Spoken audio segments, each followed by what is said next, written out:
हरिओम बच्चों और सारे माता पिता को भी मेरा हरिओम। तो कक्षा 6 के बच्चों, हम बसंत भागवान हम पढ़े थे। हमारा पहला लेसन जो था, पाठ जो था वो चिड़िया, जो वो एक कविता था और हम उसे पढ़ चुके हैं। अब आज हम पढ़ेंगे दूसरा पाठ जिसका नाम है बचपन, जो कि संस्मरण है। संस्मरण का मतलब ये है कि जो भी इसे लिखे हुए हैं वो अपने बचपन के बारे में, अपने यादों के बारे में सोचकर यहाँ पर लिखे हुए हैं। ठीक है, तो वो एक कहानी की तरह वो अपने बारे में ये जो पाठ है उसको लिखे हैं, वो अपने बचपन के बारे में यहाँ पर लिखे हैं। ठीक है, तो आज हम जानेंगे उनके संस्मरण के बारे में। तो इसको लिखे हैं कृष्णा सोबती, जो एक लेखिका है। ठीक है, तो चलो क्या है इसमें ये पढ़ते हैं और जानते हैं। ठीक है, तो बच्चों आपको अपना बचपन याद है थोड़ा बहुत, जबकि आप बहुत ज्यादा मस्ती करते थे, पढ़ाई नहीं करते थे, और आज आप कक्षा 6 में आ गए हो, कक्षा 5 की बात भी आपको याद होगा। तो सबको अपने बचपन पसंद है और सबका बचपन में कुछ ना कुछ ऐसा होता है जो कि बहुत यादगार हो जाता है और उस दिन को हम नहीं भूल पाते हैं। तो लेखिका जो है वो अपने बचपन के बारे में इस पाठ के द्वारा हमें बता रहे हैं कि वो अपने बचपन में क्या क्या किए थे और आज वो कर क्या रही है। ठीक है, तो देखो इसका नाम है, इस पाठ का नाम जो है वो बचपन है। तो मैं अब श्याम पट में कुछ शब्दार्थ लिखी हूँ जिसको आप अपने कॉपी में उतारोगे और समझने की कोशिश करोगे। ठीक है, तो देखो शुरू करते हैं। हाँ, तो बचपन, तो लेखिका बोल रही है, मैं तुम्हें अपने बचपन की ओर ले जाऊंगी। मैं तुमसे कुछ इतनी बड़ी हूँ कि तुम्हारी दादी भी हो सकती हूँ, तुम्हारी नानी भी, बड़ी बुआ भी, बड़ी मौसी भी। परिवार में मुझे सभी लोग जीजी कहकर ही पुकारते हैं। तो लेखिका ये बोल रही है कि आज मेरा उम्र कुछ ऐसा है कि मैं तुम्हारी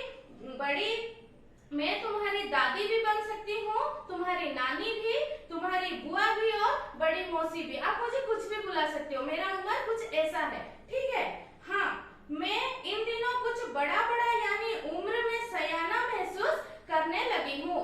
तो लेखिका बोल रही है कि मैं इन दिनों कुछ बड़ा सा महसूस कर रही हूँ, जो कि मेरा उम्र बड़ा हो गया है और मैं बड़ी हो गई हूँ। ठीक है, तो शायद इसीलिए कि पिछली शताब्दी से पैदा हुई थी। ठीक है, तो उनको लग रहा है कि वो पिछली शताब्दी मतलब 100 वर्ष उस साल में, उस वर्ष में वो पैदा हुए थे, जो 100 वर्ष पिछली शताब्दी में, इसीलिए उनका एज जो आयु है वो बड़ा होता गया है। मेरे पहनने ओढ़ने में भी काफी बदलाव आए हैं। पहले मैं रंग बिरंगे कपड़े पहनती रही हूँ, नीला, जामुनी, ग्रे, काला, चॉकलेटी। अब मन कुछ ऐसा करता है कि सफेद पहनो। ठीक है, तो पहले मैं बहुत सारे रंग के कपड़े पहन चुकी हूँ, लेकिन आज जो मेरा उम्र है तो आज मुझे ये ऐसा महसूस हो रहा है कि मैं सफेद पहनूं। ठीक है, मतलब व्हाइट। गहरे नहीं हल्के रंग, मतलब गहरे नहीं का मतलब डार्क नहीं, हल्के रंग, पूरा हल्का रंग, जो कि लाइट कलर होता है ना, वो। मैंने पिछले दशकों से तरह के पोशाकों पहनी है। पहले फ्रॉक, फिर निकर, बकर, स्कर्ट, लहंगे, घरारे, और अब चूड़ीदार और घेरदार कुर्ती।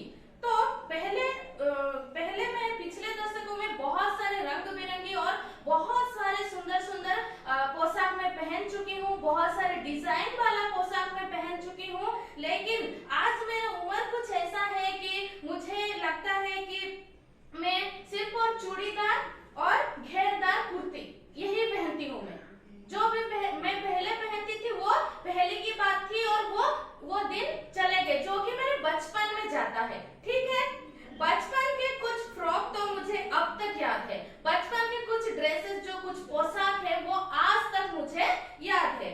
हल्की नीली और पीली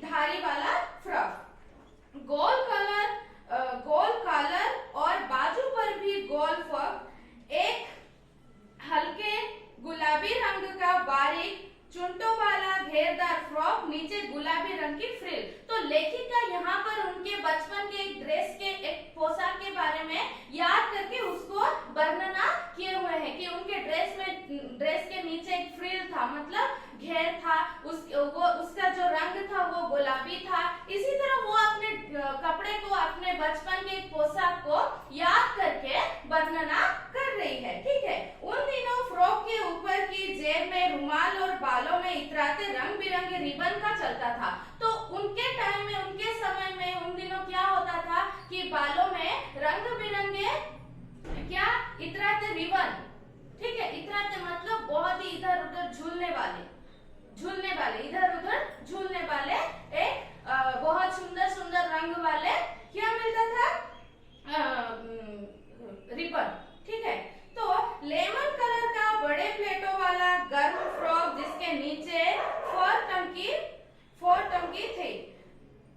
2 ट्यूनिक भी याद है, एक चॉकलेट रंग का और अंदर की कोटी प्याजी, दूसरा ग्रे और उसके साथ सफेद कोटी।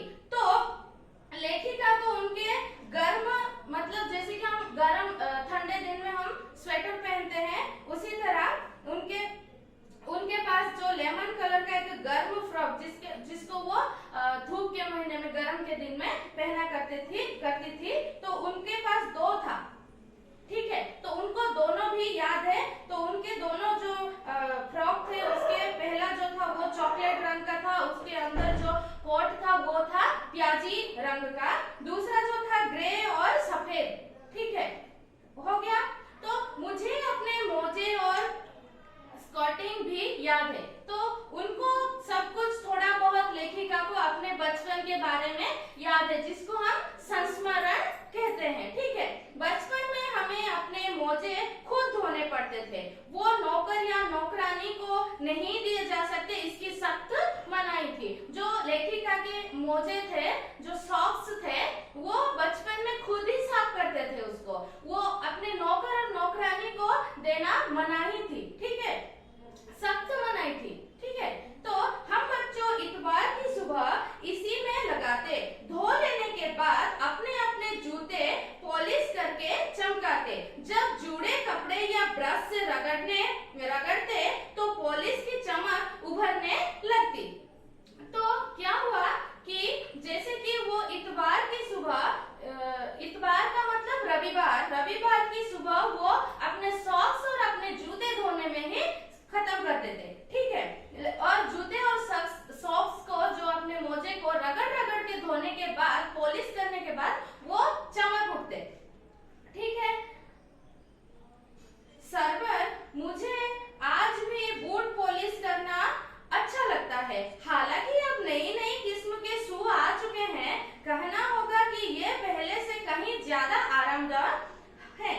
हमें जब नए जूते मिलते तो उसके साथ छालों का इलाज शुरू हो जाता। तो देखो, पहले जो जूते मिलते थे वो आज जो जूते मिलते हैं, लेखिका ये बोल रही है कि पहले से आजकल जो है बहुत अच्छे तरह के जूते मिलते हैं, और पहले की तुलना में आज के जो जूते हैं वो बहुत आरामदायक है, मतलब पैर में छील नहीं आते। ठीक है, पहले जब हमें नया जूता मिलता था तो क्या करते थे कि हमें जूता पहनने के साथ साथ पैर की इलाज करना शुरू करना पड़ता था, क्योंकि पैर में छाले पड़ जाते और बहुत ज्यादा दर्द होता। ठीक है, जब कभी लंबी सैर पर निकलते अपने पास रुई जरूर रखते। रुई का मतलब कॉटन। ठीक है, जब हम लेखिका बोल रही है कि जब हम कभी भी लंबी सैर के लिए निकलते थे तो हमारे पास क्या रखते थे, कॉटन रखते थे, रुई रखते थे, ताकि जब पैर में छिलका आ जाए, छील पड़ जाए तो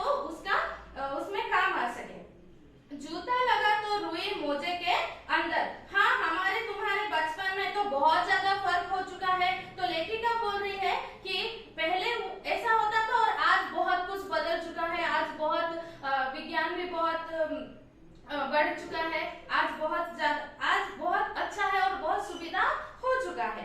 ठीक है, हर शनिचर को हमें ऑलिव ऑयल या कैस्टर ऑयल पीना पड़ता था। शनिचर मतलब शनिवार को उन्हें ऑलिव ऑयल मतलब देखो यहाँ पे है जैतून का तेल, कैस्टर ऑयल मतलब अरंडी का तेल। ठीक है, तो ये दोनों उनको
कि मैं आपको बताऊंगी कि हमारे और तुम्हारे बीच में जो भी कुछ था वो सब कुछ बदल गई है। दिलचस्पियां मतलब अपनी इच्छा सब कुछ बदल चुकी है। याद रहे उन दिनों कुछ घरों में ग्रामोफोन थे, रेडियो और टेलीविजन नहीं थे। ग्रामोफोन बच्चों आप लोग पुराने फिल्मों में देखे होंगे कि ग्रामोफोन कैसा होता था। वो एक माइक की तरह दिखता था, वो होता है ग्रामोफोन। और पहले क्या होता था, घर में ग्रामोफोन ही रहते थे, रेडियो और टेलीविजन देखने को नहीं मिलता था। हमारे बचपन की कुल्फी आइसक्रीम हो गई है। तो बचपन में लेखिका आइसक्रीम को क्या बोलती थी बच्चों? कुल्फी बोलती थी। तो आज हम क्या बोलते हैं? कुल्फी को आज हम आइसक्रीम बोलते हैं। ठीक है। कचौड़ी समोसा पेटीज में बदल गया है। तो पहले क्या बोलते थे? कचौड़ी समोसा खाते थे जी भर कर, मतलब अच्छे से खाते थे खुशी से। और आज हम क्या करते थे? हमें बर्गर चाहिए, पेटीज चाहिए, ऐसे बोलते हैं ना। तो सहतूत और सहतूत और फ्लासे और खसखस के शरबत कोक और पेप्सी में बदल गई है। तो पहले क्या होता था? सहतूत और फ्लासे और खसखस के शरबत मिलता था, लेकिन आज कोको कोला और पेप्सी मिलता है ना। और शरबत की ओर ध्यान नहीं जाता हमारा। उन दिनों कोक नहीं, लेमनेड, बिमटो मिलती थी। ठीक है। तो लेमन के बना हुआ एक शरबत मिलता था, बिमटो, ये सब मिलता था। लेकिन आज क्या हम करते हैं कि सीधा फ्रिज से या फिर दुकान से जाकर कोको कोला, पेप्सी सब कुछ ये पीते हैं। ठीक है। शिमला और नई दिल्ली में बड़े हुए बच्चों को बेंगस और डबी को रेस्तरां की चॉकलेट और पेस्ट्री मजा देने वाली होती। हम भाई बहनों की ड्यूटी लगती शिमला माल से ब्राउन ब्रेड लाने की। तो उनको ब्राउन ब्रेड, बेगस, ये सब खाना, चॉकलेट खाना बहुत पसंद था। और वो उनके जो भाई थे लेखिका के, तो वो क्या करते थे? वो दोनों मिलके ब्राउन ब्रेड लाने के लिए जाते थे। कहाँ जाते थे? शिमला जाते थे। ठीक है। हमारा घर माल से ज्यादा दूर नहीं था। एक छोटी सी चढ़ाई और गिरजा मैदान पहुंच जाते। तो उनका घर उतना भी दूर नहीं था, एक छोटी सी चढ़ाई, और वो कहाँ पहुंच जाते? गिरजा मैदान में पहुंच जाते। वहां से एक उतरते और माल पर कॉन्फेक्शनरी काउंटर पर तरह